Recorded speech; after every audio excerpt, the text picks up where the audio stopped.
Hi, it's Paddy Hirsch at Marketplace, and today I want to talk about Eurobonds. A lot of people have been looking at the problems in the Eurozone, or that is problems with countries that have the euro as their currency. A lot of these guys are in some pretty serious debt, and a lot of people are looking at issuing a Eurobond as a possible solution to that. So how would that work? What is a Eurobond anyway? So firstly, let's talk about countries. Most normal countries can go out and borrow from the public. They issue bonds, like US Treasury bonds, and they get money for them. The same goes for a Eurobond. So let's look at an individual country. Or actually, let's look at an individual person. Here's our friend John.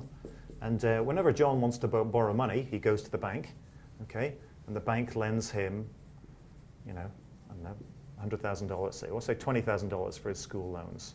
All right, so John is a student, he's about to go to university, and he moves into a new house. And in this house are 5 other people. It's a really nice house, actually. It's out very close to the university.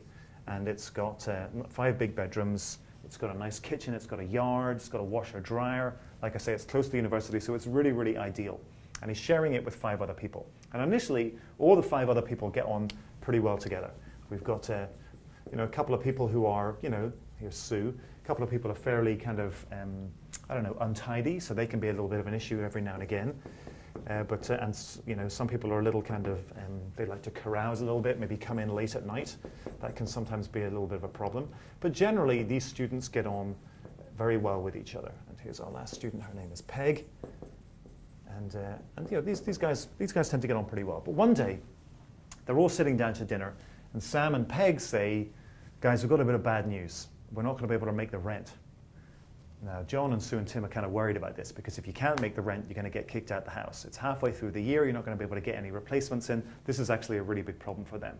So say, okay, come up with a bunch of ideas. So can you use your credit card? No, credit cards are maxed out. Can you go to the bank and borrow some more money? No, the bank won't lend us any more money. Credit limit is up. Well, what about going to your parents? I mean, Tim had some problems with his finances in the past. He went to his dad, he lent him a bunch of money.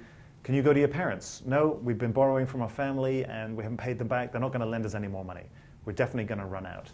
Now, John, Sue, and Tim are really angry about this because they work really hard. After they're done with school, they go to take these crappy jobs in order to make ends meet, whereas they know that these guys, Sam and Peg, they either hang out all the time or they're going carousing at night. So they're really, really ticked off because the only way they're going to stay in this house is if they cover their rent bill. And they really, really don't want to do this. Okay, they're really unhappy about this. But there's no other way for these two to get credit. So then Sue comes up with an idea. She says, okay, rather than going out as individuals and rather than us paying for these guys, why don't we borrow some more money?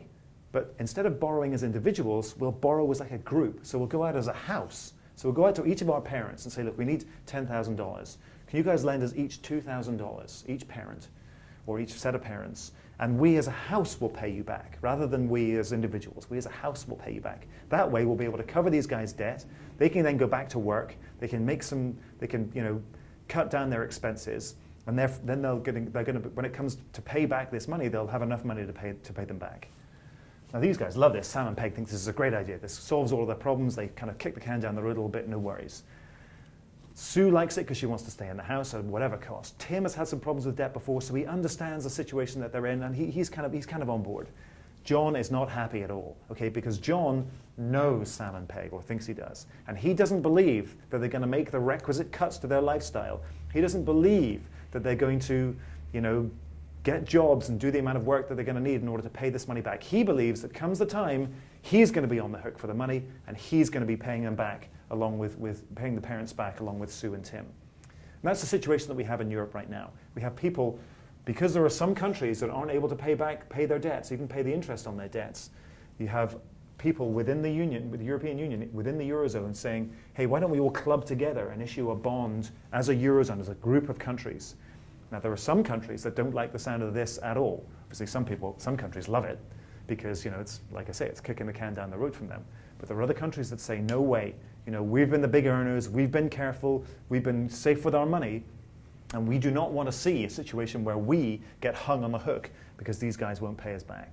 And in actual fact, some of these people are saying, some of these people in these countries are saying, we should just get out of the euro altogether. We should just preempt this and just walk away and go back to our own currency. And if they did that, that would leave people in the Eurozone, and indeed people all around the world who hold euros, very badly needing a drink.